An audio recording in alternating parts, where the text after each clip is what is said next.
Yes, you are, everybody. Welcome back. Following on from the previous video I put out about my 10 most favourite Mega Drive games, I thought I'd sort of follow the trend and talk about my 10 most favourite Super Nintendo games.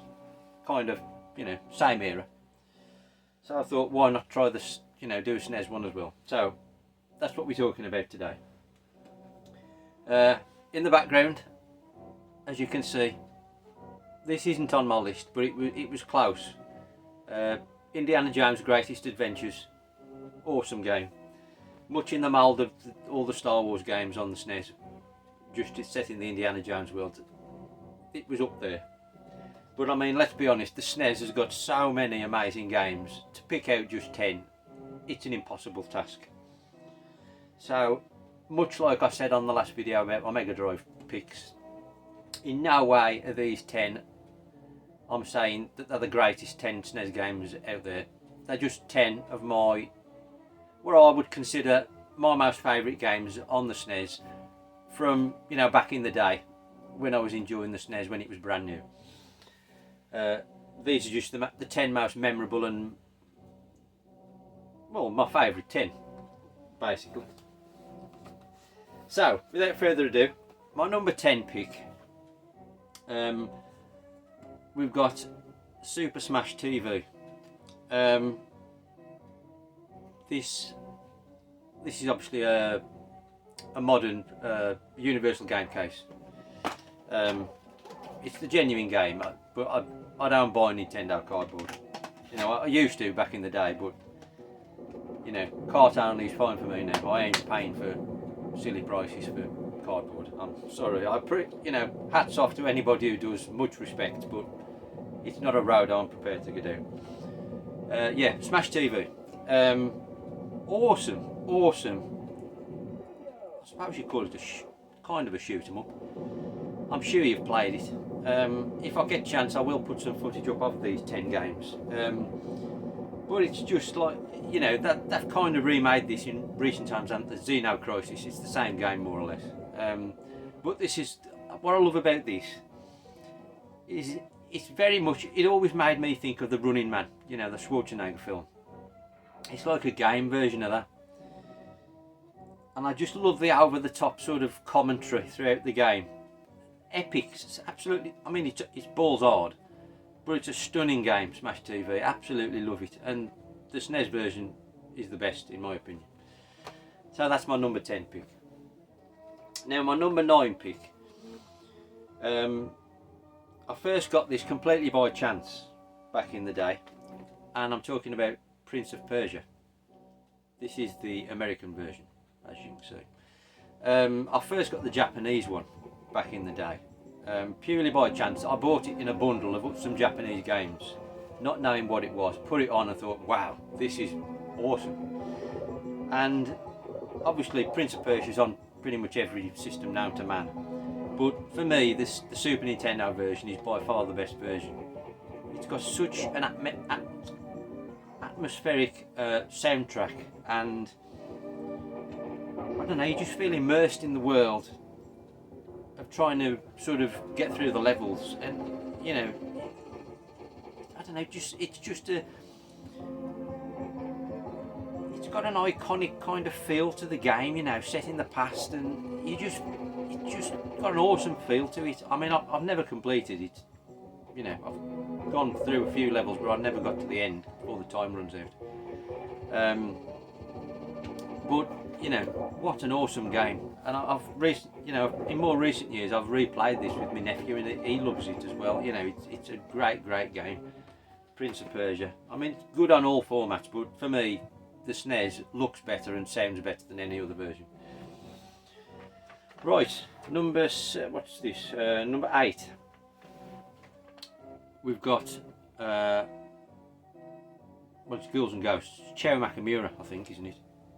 Yeah, Chao Makamura. This is the Japanese version, obviously. Again, ported to more or less everything known to man. However, this one's slightly different because the SNES version is a bigger game than like the Mega Drive version was. It more levels, 8 levels on the Snes, I think, and there was it 5 on the Mega Drive or 6, 5 I think. Anyway, because Dai Makamura was the original one. This is Super Girls and Ghosts, Cherry Makamura. But yeah, I mean, I'm sure you've played it. It's balls hard, but there's something about this. It's so good. It just makes you want to keep playing, even though it's rock hard. You just think, oh, gotta have another go. Gotta have another go. I might get a bit further. And it still looks, plays, sounds incredible today. It's a stunning game. I mean, all the versions are great. You know, like the original Ghosts and Goblins, NES. They're all great, but for me, this is the pinnacle. The PSP version is quite good as well. But this will always be the best to me. Stunning game, back then and now. Right, number 7. Now, I first played this when my brother first got his Super Nintendo at launch, and he bought this as a launch game. Super Tennis. Wasn't expecting a great deal, and I mean, it's tennis, so you know there's not much to it, but this is a fantastic tennis game. I would say it's the greatest tennis game ever made. Virtua Tennis is awesome, don't get me wrong, but out of the two, I think if I could only play one tennis game, it would be Super Tennis. The playability on this is stunning. It's an amazing game, still to this day. Like I say, I don't think it's ever been beaten. It's just a stunning game. Again, it's, you know, it's pure and simple, it's basic, it's tennis, but it's done so well. You can't play a better game of tennis, in my opinion. Super Tennis on the Super Nintendo. Such happy memories of that. Right, what we at now? Number 6. Now this, I can't remember when I first played it. It was, you know, way back when I had my SNES. But it's Top Gear. Now this, realistically, is a remake of Lotus Turbo Challenge on the Amiga, which is my favourite game on the Amiga.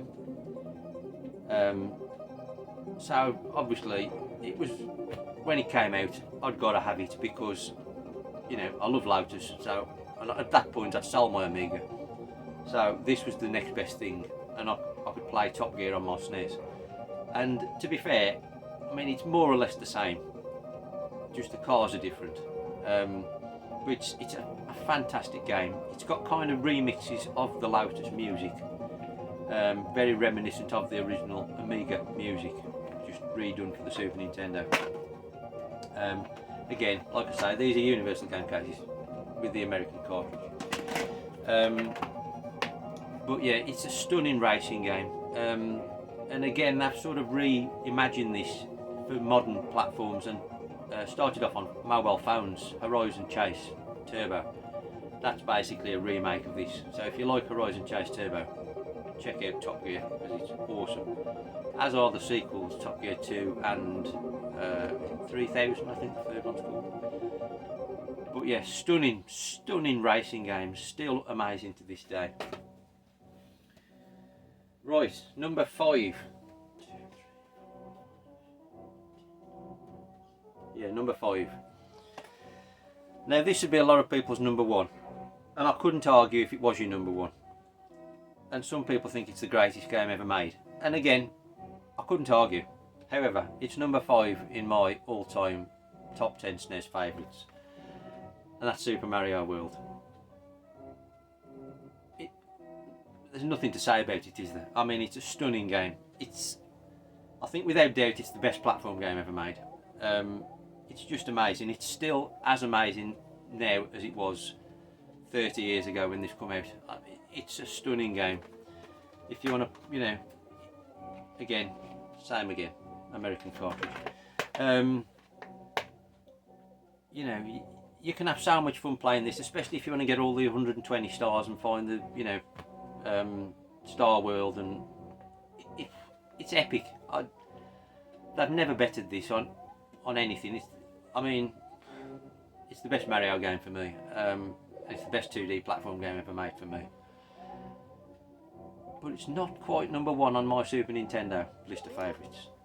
Stunning though it is, Super Mario World. Right, number 4.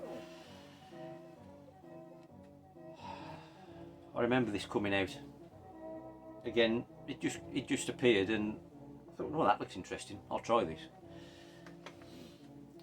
Rock and Roll Racing. This is the American version. Obviously not a proper, you know, original box, obviously. Like I say, I don't collect these anymore. I've had these donkey's years. But anyway, yeah, this is well, it's a racing game. I don't know if you can tell there. Hopefully there's some footage. It's a racing game, kind of like radio control car racing in a way, a bit like RC Pro-Am on the NES. Only this is set to an amazing rock and roll soundtrack, which at the time was incredible. You know, it was, the Super Nintendo was punching out rock like music tracks. It was stunning. It really catapulted the game from being sort of okay to being brilliant. And played through this, loved it, and it's still a stunning game.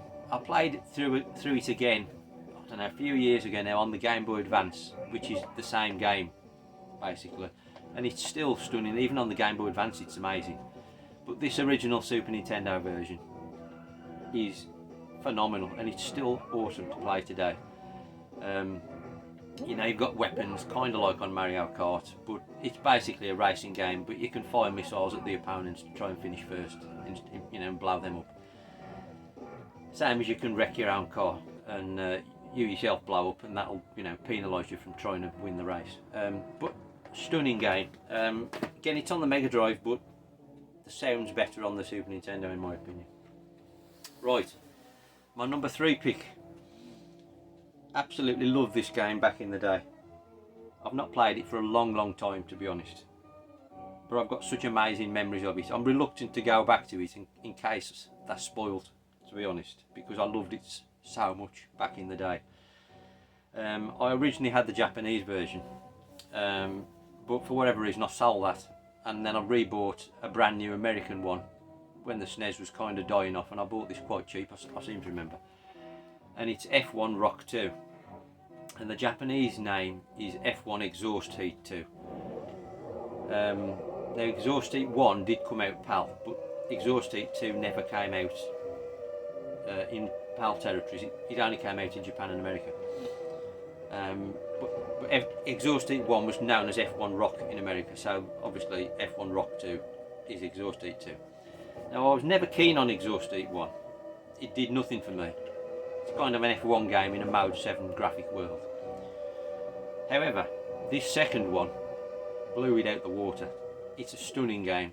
It's kind of like, the best way I can describe it, it's still an F1 game in a Mode 7 environment. Best way I can describe it, it's F-Zero with F1 cars. And you can play, like, you know, it's got fully licensed drivers, as I remember. Pretty sure it has, yeah, because it's got the F1 logo on the box. It's licensed drivers, I'm pretty sure, and you can race a full season, you know, choosing your teams and all that kind of stuff, and it's just a stunning game. I would like to go back and play it, but I'm just that bit reluctant in case it hasn't aged as well as I remember it. But what a game. Played this to death, absolutely loved it. F1 Exhaust Heat 2. Check it out if you can on emulation, whatever way you play it. If you like races, you want to play that. Number 2 on my list. Again, this could be number 1 on many people's lists. I've had this from brand new, and that's Mario Kart. Again, the American version. What a stunning game. It was the first of its kind. You know, kart races weren't a thing until this came out, and then, like, there's, you know, gazillions of them ever since. However, this will always be the best to me. It's by far the best Mario Kart. It pisses on any other Mario Kart in my opinion. The N64 one's okay. The GameCube one, I'd say, is the second best. The rest, I'm not much of a fan, to be honest. However, there's too much rubber band mechanics in every other Mario Kart except this. There's no reward for skill, it's pure luck, all weapon based. I can't stand it. And the more I've sort of aged and played the later Mario Kart games, the more I hate them. And it just makes my love of this game even more, because this actually rewards skill, and you can, you know, get a massive lead if you've got the skill to get around the tracks. But it still plays amazing, it still looks amazing. It's by far the best Mario Kart, like I say. Love it, always will. The Game Boy Advance one is also good. But this will always be the king to me. It's the best kart racer ever made. It's just stunning. No more can be said. It's just amazing. I love it, and always will. So, what's number one on my list, you might add? Well, some of you might have guessed, some maybe not. Number one on my Snes favourite games of all time is F-Zero. This is the Japanese version. Again, I first played this when my brother got it with his launch console, and it blew me away. Absolutely loved it right from the start. Loved it ever since. It's just the perfect game. Plays amazingly well. Looks incredible on the Super Nintendo. Mode 7 graphics at the time were just so revolutionary. You know, it felt like you're playing a game in proper 3D. It was just stunning. And the fact you'd got all kind of different championship modes, you know, you've got different leagues, you know, difficulty, and trying to get through all the championships and win all the cups, and you've got 4 different cars to choose from. Always had to be Fire Stingray for me, that's the best car. But F-Zero, such an amazing game, and I mean the 2 sequels are equally fantastic. Well, I say equally, they're fantastic. I don't think they're as good as this. It's much like Mario Kart. The SNES one will always be the best to me, even though the later F-Zero games are far better than the later Mario Kart games, in my opinion. The Super Nintendo F-Zero is unsurpassed. Easily my favourite game on the Super Nintendo, and it's an absolute stunner. And there we go. That's my top 10 favourite SNES games of all time list. What are yours? Let me know, or do a video of your own if you want. Feel free. But let me know in the comments anyway. What are your thoughts? Thanks for watching. Sayonara.